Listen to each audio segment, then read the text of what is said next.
Someone You Should Know.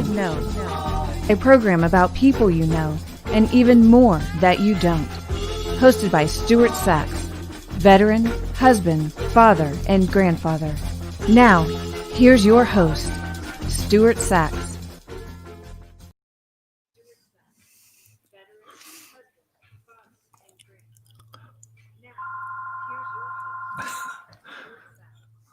Well, good morning. Good morning. Welcome. We got our intro going again. It's so nice to hear that again. So I'm glad to have everyone with us today. And for the next hour, we are going to share a lot of fun. We're going to be sharing the day with a very dear friend who, up until a few weeks ago, excuse me.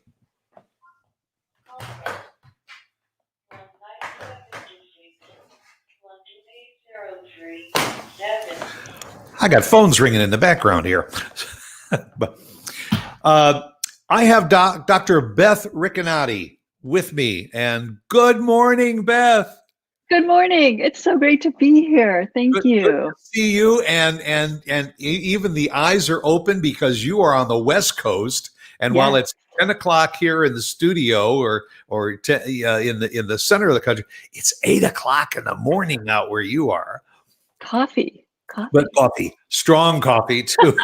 Get up early in the morning. Well, Beth is a lot of things. And we're going to talk about a lot of those things this morning. Beth is a medical MD.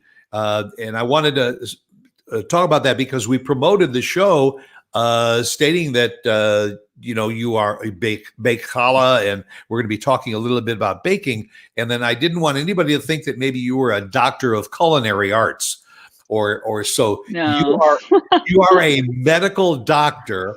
So before we get into the real crux of what we're going to be talking about this morning, and that's your book and the art of making bread, let's go back a little bit to where Beth Ricanati is from and your medical career, and then we'll get into a little bit about how it blended into this desire and really a spiritual need for making bread every week.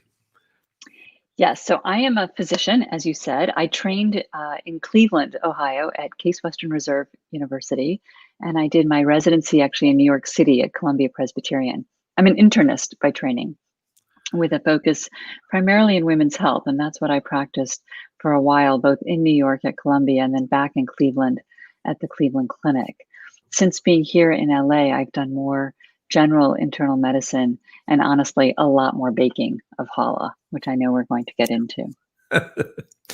Well, you say that you worked in women's health. And was that your goal right from the get-go, that you wanted to work in women's health? It was. I went to med school actually with that in mind. And while I loved so many of my rotations, my clinical rotations, I actually came out doing just what I went in to do, which was actually to go into women's health. So yes, that was always the plan.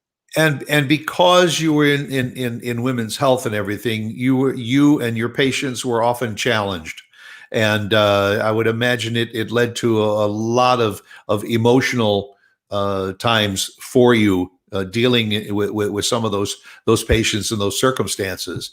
And was that part of this need to find an avenue to back away from the medical practice from time to time, and like they always say, and take deep breaths?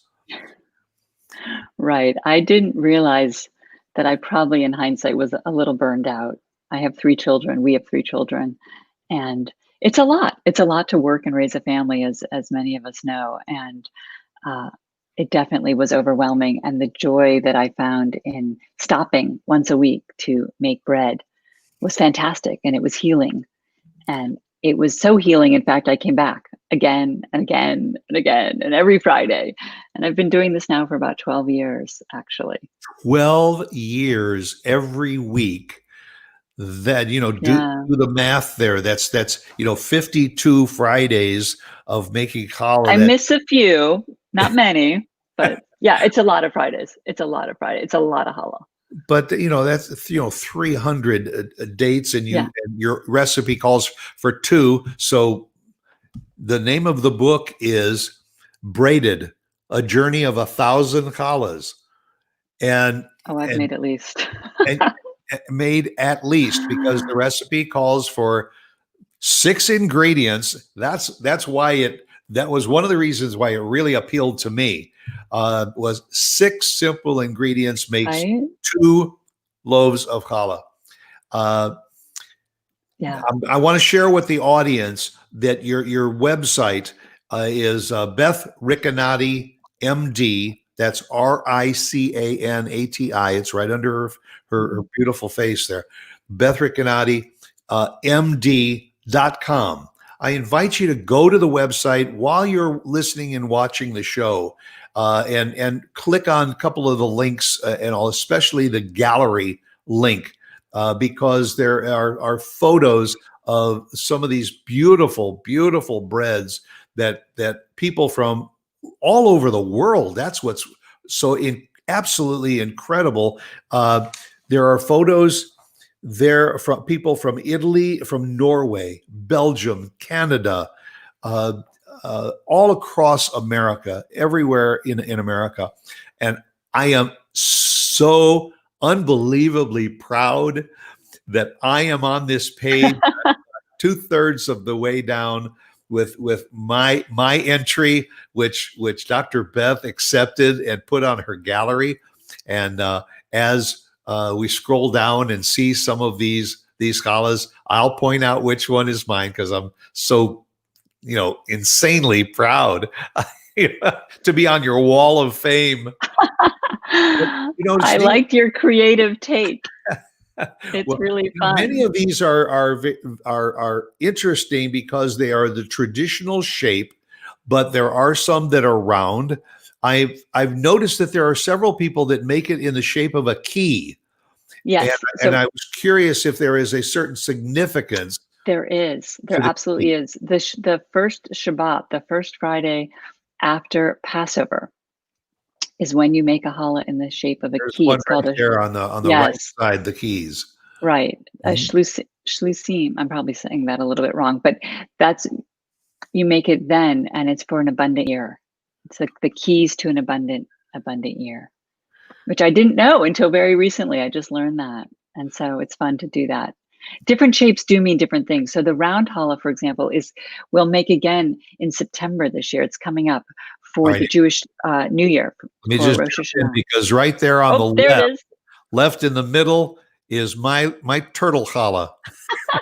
That's my creation. It's fabulous. I had more fun with that, and my grandson just thinks it's the coolest thing ever. Do you like turtles in general? Is that why you chose turtles? What was it behind the? It was really because I had made a round challah once before, and then in my head I just saw this being round and having that shell type texture to it. I added the little feet and the tail and the and the head, and put a couple of raisins in for the eyes. But that's the beauty of making this bread in particular.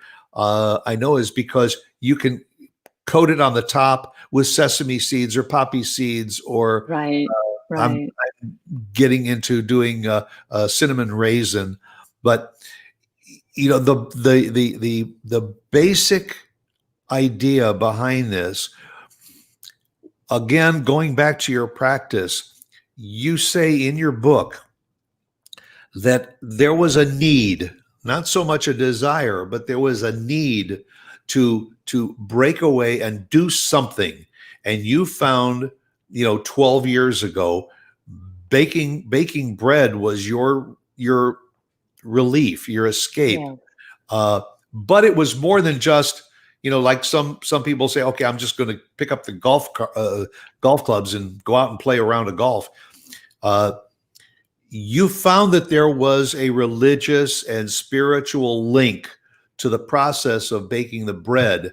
And again, for those interested, and you can see it on the website, is Braided: The Journey of 1,000 Challahs. It's a fascinating book even beyond the recipe for making this delicious bread. It is a spiritual journey for you also. And there is a part of the process in making the bread where you're kneading it and getting the bread ready to bake. And share with the audience a little bit about what this is, where you take a little piece of the challah of the Yes. dough and separate it. So that's actually, I love that part. I'm glad you brought that up. That's the part when we get to perform the mitzvah of making challah, the special commandment, because this bread is, as you mentioned, Stuart, it's not just bread that nourishes us physically, but it also nourishes us spiritually. And there's so much more to the experience that we can embrace and partake of and sort of elevate the whole activity itself. And one of those is just what you said. So when you've made the dough, you've put it aside to rise, you bring it back to braid. Before you braid it, you take a little piece off and you say a blessing, and you're blessing the separation of the challah, because the root word of challah comes from chol. I'm saying that a little bit off because I can't do that CH sound, but it comes from CHOL, chol. It means to separate. So you're separating a piece of the dough, and you're commemorating that thousands of years ago, when there was a second temple, we would make offerings to the temple, to the priest at the temple. Obviously, we don't do that anymore. So this is just a commemorative act. And to me, it brings such an awareness and a moment to pause and reflect in the whole act of baking the bread. I try never to forget that. When I do forget, occasionally, something's just off. I feel that night that when I'm sharing the bread with my family on Friday nights, it's just not quite right. Nobody obviously knows except me, but Right. I just love that extra little, taking that moment, that time to bless and sanctify the event of making this bread. I think it's fantastic. And part of the process also is that you dedicate Yeah, the making of the each loaf of bread to someone or something. It's to commemorate right, a either someone who has passed, someone who is sick, in honor right. of someone, and that's part of the process also. Right. I think it brings a level of intention to the whole activity, to stop. I like to do it at the beginning. And once I set out all the ingredients on the counter, I like to stop and think, okay, why am I here? And in whose merit today am I going to make the bread? Yesterday I made the bread in the merit of a friend of ours whose son is ill, and he actually got a bone marrow transplant yesterday. And it was so cool for me to be able to make the bread in his merit yesterday when this was happening, and then share it with his mom and be in touch with her and let her know what I had done. I think that's really, really cool too. Sometimes it can be a little more mundane. Maybe one of my kids had a test that week. Sometimes it's more of a larger scope. Certainly now with the pandemic, some weeks I've been making it in the merit of those who are directly affected by COVID, the healthcare workers, the frontline workers, the essential workers, the grocery store clerks. So it can run the gamut. But again, just like when I say at the end, when I say the blessing, it's really important to me to stop and take this moment to think about in whose merit do I want to make the bread. I think bringing intention helps to focus me and make the activity that much more meaningful. And even to carry that a step further is not only are you making and baking the bread in the merit of someone, but when it's completed, unless you have a large family and go through two challahs, at a sitting, very often, as I do, I often keep one for myself and I gift another one Yes. to someone else, maybe a neighbor who is ill, or we are working with a local church here in the North Texas area, and we're talking about the fact that when we start baking our challahs, we may give one of those to the church to use for their Sunday services. Oh, that's so beautiful. So, it gives another dimension to just walking in the Yeah. kitchen and throwing together a bunch of ingredients and putting it in the oven. You now have a purpose for doing every step right from the beginning. Right. Now, We like to call that challah diplomacy in our house. And every week we have to, it's really fun. Everybody gets involved. Who are we going to share the extra challah with? It's been a gift, particularly now that everybody's home. It's been fun to think who in the neighborhood we're going to go share with. Now, going back to your childhood, did you often bake with your mom and? No. I was the queen of the boxed brownies. You know, the kind that the Ghirardelli, and you add the egg in the water. I was really good at that. Right. But no, alas, I love to cook, but I'm not a baker per se. And so this was completely foreign to me. I'd never worked with yeast, actually. In fact, I was terrified in the beginning to work with yeast. And I think that's partly why I shied away. The gift of this recipe, it's the same one that's in the book. It's the one I've been using, since that very first time so long ago. It's really simple. It's from the JCC in Manhattan, from a mommy and me class for 2 and 3 year olds. So I figured, okay, if these kids can do that, hopefully I can do it too. Yeah, and this past week, I made challahs with my 10-year-old grandson. Not That's only so that, great. yeah, but they were gluten-free challahs because my wife has a gluten issue, and so I decided that this week was in merit of her. So we made the challah, a gluten-free challah for her. And again, for people that either love to bake or you haven't baked, trust me, I am just not an accomplished baker or cook, but 6 ingredients, Yes. it's almost foolproof. And then of course, Right?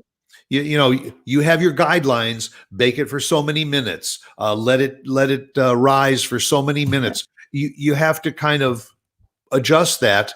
Everything isn't set in stone. In fact, No. when you make your challah, you make it very much the same way my grandmother used to bake, and that is, yes, she used a measuring cup, but it was not an exact cup. Oh no. It No, was, I don't level it. I don't do any of that. yeah, the salt. You put the salt in Yeah. it, so you feel like that's a quarter of a teaspoon of salt. But for those, It works. yeah. The 6 ingredients are yeast and salt, sugar, eggs, oil, and flour. That's it. That's it. that's all. That's all you need. That's all you need. That and a bowl. And Yep. you're good to go. Measuring. No. Well, the book. Yes. You wrote the book. How long was it? 6, 7 years ago? Yeah. I wrote it a while ago and it was published 2 years ago. And it's fascinating for so many reasons. And I will share with you in a minute and the audience a little bit about what some of those reasons mean to me. But it's a book about your career as a doctor, and it's also a book about baking challah, and it's like going back and forth, because while you're talking about doing something in the process of baking, it like a flashback, reminding you of a time of time and people in your past. And this is something that I encourage the listeners all over the country to this show, is to put that mindset into your baking and into your cooking too, to think about what all this process means to you inwardly, as well as what you're doing externally too with it, because it stirs up the juices a little bit. It helps you remember those things. And one of the most beautiful things that Dr. Beth does is, because she says to merit this process for a reason, it adds a whole new dimension to what you're doing. And you can do this when you're cooking too. But But in this baking process, it's fascinating to think about it during the whole process as to why you're doing it. And it just, I don't know, it kind of gives your fingers that extra little tingle to know that when you're kneading the dough and all, and you're thinking about the purpose that you're doing this Yeah. for, it gives you that warm, fuzzy feeling. I think it does. I think it really does. And that's partly why I think I come back to it every week, because of all that it gives me. It helps me to be present and to be mindful. It's a great stress management hack. You started doing this before you had the idea to write the book about it. Oh, for sure. Oh, yes, And absolutely. also, this was very much just a personal thing. Did somebody tell you that they did that, or was this something that you just said, No, I want to do this? a girlfriend of mine at the Jewish New Year about 12 years ago and I were speaking, and she said she had done this class. She had learned how to make challah. She was making challah, and I should make it for the Jewish New Year. It would be really fun. And inside, I thought to myself, you've got to be kidding me. When am I going to I find the time? exactly. I'm overwhelmed. I've never made bread in the first place. Yeast? Oh, please. But I don't know. Something about it really resonated with me. And I went to the grocery store and I got the yeast. I called her that afternoon 4 times. There's 6 ingredients. But never mind. We made the challah. And the most incredible thing happened because I stopped for that half an hour that I was standing at my kitchen counter in Cleveland, Ohio.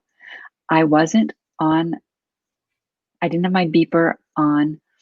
I wasn't reading a medical journal. I wasn't picking up Legos or signing permission slips, or I wasn't doing all the things I normally do that were actually at that point really overwhelming. I was just at the kitchen counter with my hands in a bowl, and it was awesome. And then a couple hours later, that aroma, that smell when you bake fresh bread. I mean, now you know what I'm talking about, but I didn't know that day the power of how your house can become a home just by the smell of freshly baked bread. It was transformative, and we were hooked. So I had set out, Stuart, to do it once, just then for the holiday, but it was an incredible experience. I had to do it again. So I did it again and again. And before I knew it, I was rearranging my time on Fridays to figure out how was I going to make this. But the gift in this recipe is that it is so simple. So I could easily figure out how to do it. And there are lots of challah recipes that are multiple ryes, and you do this and you do that, and they're great. But I was never going to be able to do that in a sustained way. I might try it once, but if I have to spend all day making challah, as fabulous as that probably is, it's not realistic where I am. So No. I didn't set out with this grand plan. In other words, it evolved because it was so fantastic. And the more I did it, the better I felt. And the better I felt, the more I did it. It's this wonderful virtuous cycle. I think it comes from this idea of neuroplasticity, where you actually can rewire. You know, what we do in life is not set, it's not fixed. So just because I wasn't a baker didn't mean I couldn't become a baker. Just because I didn't have a way to manage my stress didn't mean I couldn't learn a way to manage my stress. And I was realizing the more I did this, that making challah for me was a way to manage my stress, to feel more present, to feel more focused. And the end result, of course, is this yummy, delicious challah. So it's a win-win-win, right? Yeah, I mean, I can only say that having started this whole process, it's probably been about 4 or 5 months now that I've been doing it. I may have missed a week, but almost every week is you look forward to Right. Friday. You know, it's not that just okay. Yeah. I like doing it, but you almost can count the days until you get to that Yeah. Friday, so you can put everything else that you have been doing or are doing aside to say, this is my aha moment. Yeah. This is when I take the ingredients in the bowl out and do it. And folks, those of you that have been following me for nearly 5 years know that I shoot from the hip, and I can only tell you that doing something like this, and again, I liken my baking bread every week to uh, getting in a golf cart and going out and setting aside 4 hours a week to play a round of golf, to separate yourself from whatever your career is, getting in a boat and going fishing for a day. We do that. We escape. We all take vacations, but it's like, okay, that's 2 weeks out of the entire year. I separate myself from my normal life. Uh, this is something that takes a few hours, and granted, once you put the dough in a warm place to allow it to rise for about an hour to an hour and a half, that's also a good quiet time. Good time to sit down and pick up an article, read another chapter or two in a book, and just relax. Even during the process. And by the way, Dr. Beth has a class that she does virtually online every week, and you can find the information on the website and join in and watch her in the process. But there are other things that she adds to the process, and one is stopping to breathe. And it's like adding this little sense of meditation to this baking process, and it works. It works. We forget, especially now that we are going through such a troubled time in our lives with COVID-19, and the statistics almost make your blood boil, knowing that so many people have lost their lives to this pandemic. We all need that escape. And there's lots of ways to do it. This is one of them. And you said you started doing this on your own, thanks to a friend. You did it for many, many years. Where was that turning point that said, I need to share this with other people. I need to put this in a book form in order to That's a share it. great question. So when we moved to Los Angeles, and gosh, it's going to be 10 years this summer, I brought my challah ritual with me. And after a few years here, I actually was working on another book, or I was trying to work on another book that wasn't going very far. And a friend of mine introduced me to a writing coach, a developmental editor. I'd never even heard that term before, didn't know that existed. And in speaking with her, and she did become my writing coach, Jenny Nash, she was able to tease out of me, as we were talking about that book, what I was really passionate about was what has become Braided. And it was she who said to me, this is lovely over here, but maybe you should actually, for now, focus over here. This is what you seem really excited about. And writing a book was not on my bucket list, and I didn't really know a lot about the process at the time. And it is not for the faint of heart. It's really hard. And so her advice to make sure that I was really all in made a lot of sense. And it was over here. It was what was going to become Braided. So it wasn't until then that I really dove deep, and it was a tremendous experience. I loved it. And up on the screen right now is the book. It's fascinating. It's not a big book, but it's got recipes. It has recipes in it, but beyond the recipe, which frankly, if you just wanted to write a recipe for challah, this could have been about a 12 or 13 page book, but it's everything around it, from the foreword to the comments from many of the people throughout the book that have said how it has affected them, because it is, I'm missing something here in my head that I want to say, and it's not coming out. There is just an emotional feeling that you have when you follow not only your recipe, but follow your words. And that's why this is also a book that, guys, you're not too macho to learn how to make bread.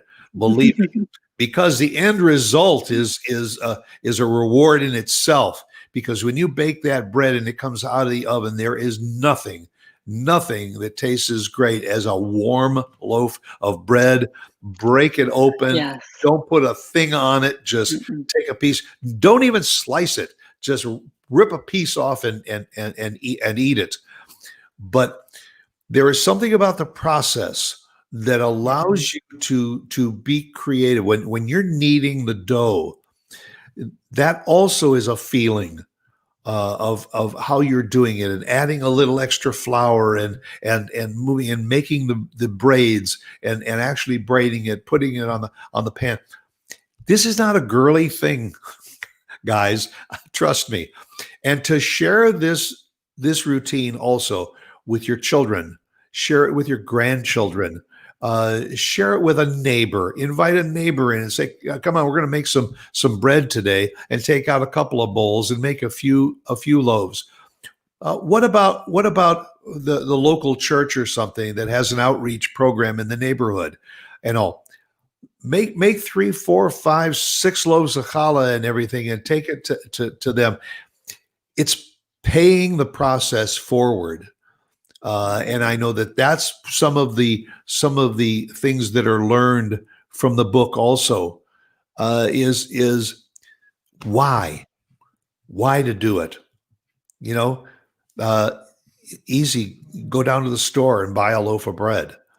But trust me that when you take that out of the oven, and as Beth said earlier, that aroma.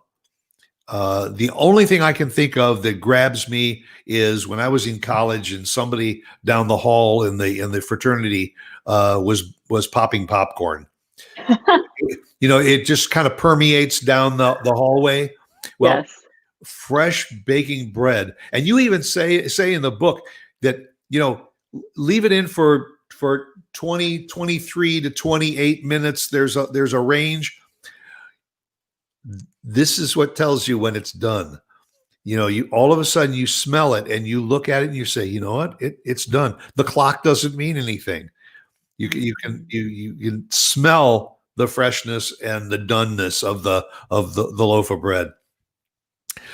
So again, I'm going back to your growing process with this, stepping back from your medical profession, which honestly, I hold you in the highest regard, you and the people that are in your profession, because, especially at times like this, we all know how overtaxed the medical community is.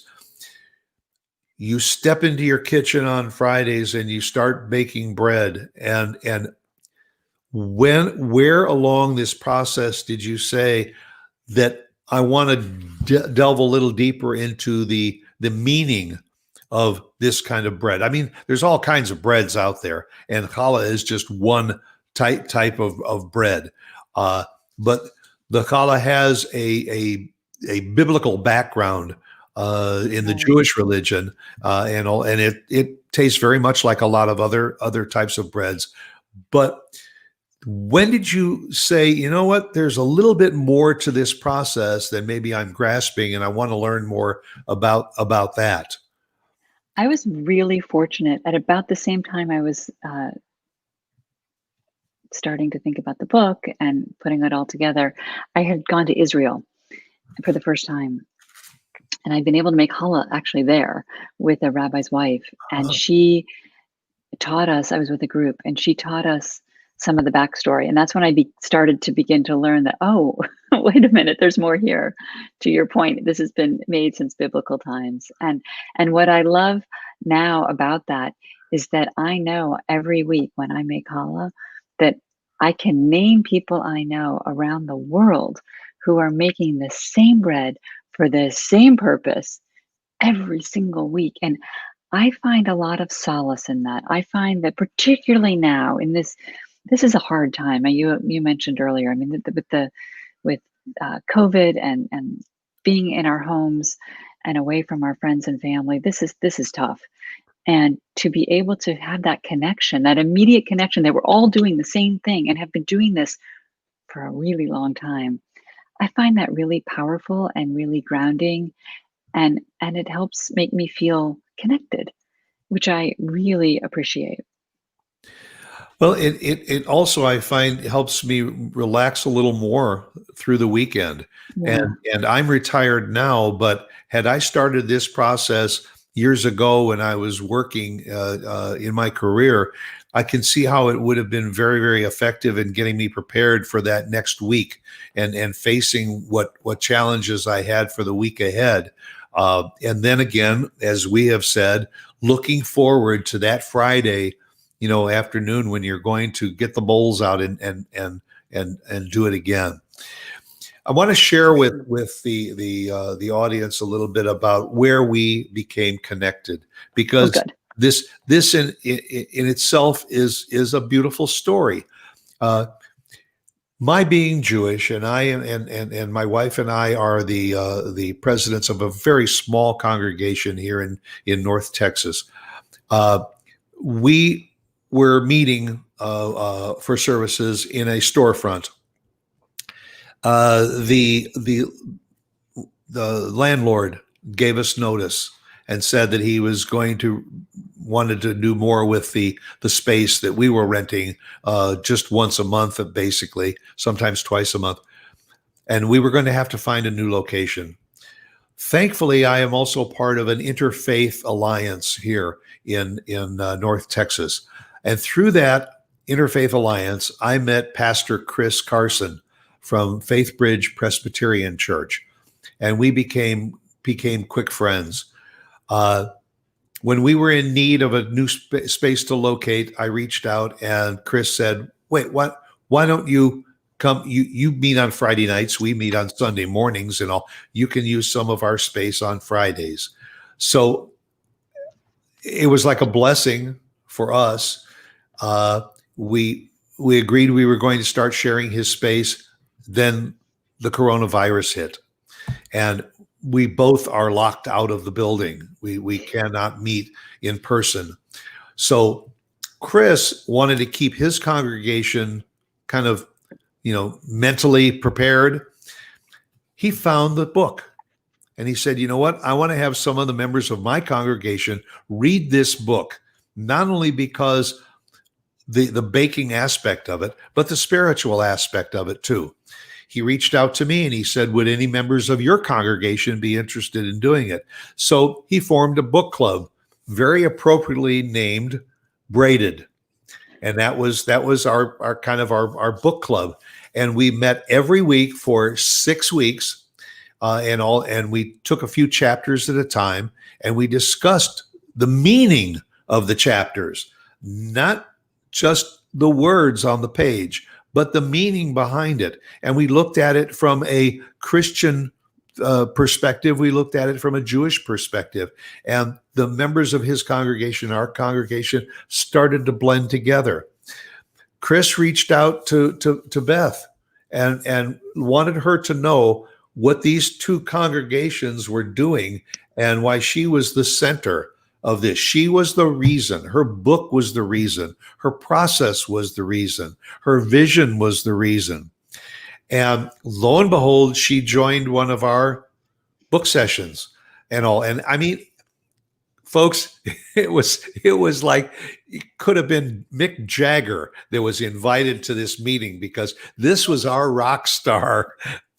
And that's the effect that you have on people, Beth. And I'm not here just to pat you on the back and to stroke you, but this book was so timely, especially now that we have gone into this sequestered lifestyle of ours. This has given us all a reason for opening up and saying, this is not going to take us. That we are bigger and better than this, and baking bread once a week is a way for us to say that we are together. And Chris has just been a wonderful friend to both you and to me. And putting this together, this weekly conversation, and talking about it. And what we would do is every member of the discussion group baked bread every week. And then we would send out pictures and we would share it. And some added cinnamon and raisins, and some added chocolate chips, and one of them did an Asiago challah. They're experimenting with cheese. They're doing it in different shapes. And we all started to share this together. And it brought us closer together. And that is another aspect of what you have developed and started with this book. And it's something that I strongly urge those that are listening and watching this show to consider. If you and your congregations do have a book club, consider Braided, The Journey of 1,000 Challahs, because it's an easy read. It is a book that you can keep as a reference to go back to. And so, okay, so here's the question, Beth. How does it make you feel to know that you have touched people that way? Oh, it's so humbling, Stuart. Thank you. It's just very humbling. And it's very gratifying. It's exciting to think that, by the way, there's a typo on my website on the bottom that I just saw, or on my email that just came up on the bottom of the screen.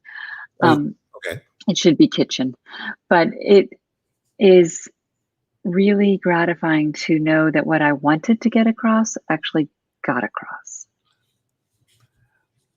That's fantastic. KitchenMD.com. Yeah, That's correct. Thank That's you. correct. Thank you. Yeah. And is that what you hoped would happen when you wrote the book, or you just thought, hey, I want to just put it out there because it's something I believe in? But did you have any idea that you were going to reach people all over the world? No. What I figured was I couldn't be the only stressed out parent on the block. And if I learn these person on the block, if I learn these lessons, or a doctor, if I'd learned these lessons that I found so helpful, so healing for me, then I was hoping that maybe I could help somebody else as well. So that was really the overall, but I didn't know where that was going to go. So I was quite surprised when the Reverend reached out to me, because I never saw that one coming. No. Yeah, especially, okay, I'm of the Jewish faith and I'm making this Jewish bread and I'm going back into Jewish scripture and I'm finding the meanings for all the different steps, have some kind of a religious background. Yeah. And this Presbyterian minister comes along and says, hey, I like your book. And Chris is a no-nonsense kind of guy too. And he just absorbed the book and shared it with us. And that's why I wanted to share this time with you and share it with my audience, because I hope that this will resonate all across the country and other people will say, you know what, this is a book worth adding to our book list and reading and discussing and sharing. And, I'll say it for you. I know you're available. If anybody across the country wants to read the book and wants a little bit of input, just email Beth. Go on the website and connect with her. She's very, very approachable, very, very easy to talk to, and you are a rock star in the world of bread. Thank you. Just so what is the future? Has this kind of planted any other seeds in your head? Are you going to start making soup or something? Or Well, I do cook every day, but no, it is actually. I'm starting to put together some plans for a second book, and I've learned a lot. I've learned a lot since uh, the publication of Braided. I was really fortunate. Pre-COVID, so up until March, I had been going around the country and speaking and sharing, making challah with people, and then when COVID hit, I've been able to pivot and create this online virtual challah workshop, which has been phenomenal, and to connect with people all around the country. And I know I've alluded to this already today, but just to be a community right now, to be with other people, to be connected is so important. And I had used Zoom a few times before all of this, but I did not appreciate the benefit of being able to see all these people everywhere. It's powerful. And to be able to come together and make challah together, it's fantastic. So because of that, I've learned all kinds of things. And just like I'd learned lessons originally that prompted Braided, I'm now realizing there's more to share, there's more to tell. So that is where I am now, which is great. Yeah, and to look at your life, to see where you set your sights on becoming a physician, and to have done that and practiced and learned and shared, to be in that position, and to be stressed out sometimes, to find an avenue like this that you can use against the stress. It's Yeah. something that we all need. We certainly, over the last 6 months, we all Yeah. have been stressed out, and Yeah. this is one great way to deal with it.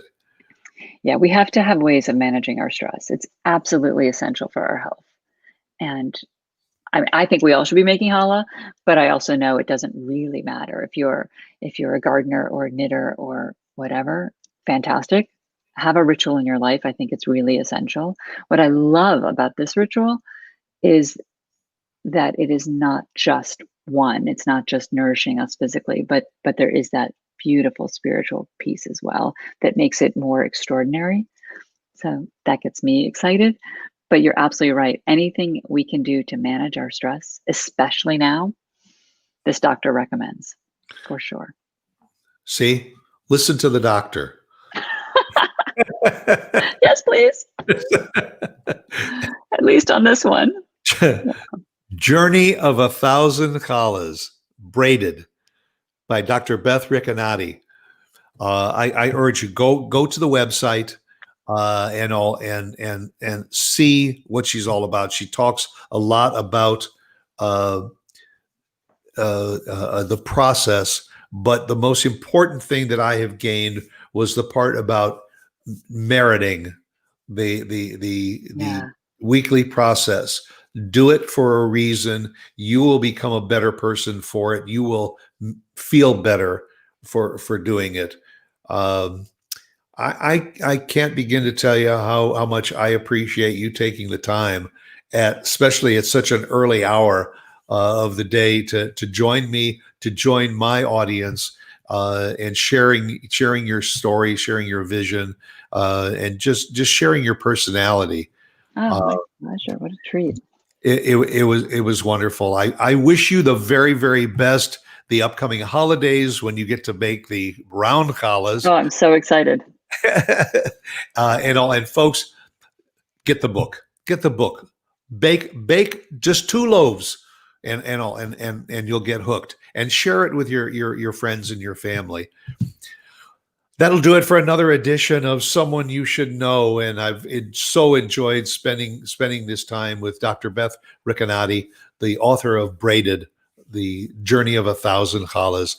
Thank you. And I hope that you'll take the time to come back next week for another edition of Someone You Should Know. And remember, as I say, be yourself, because everyone else is taken. Thank you, Stuart.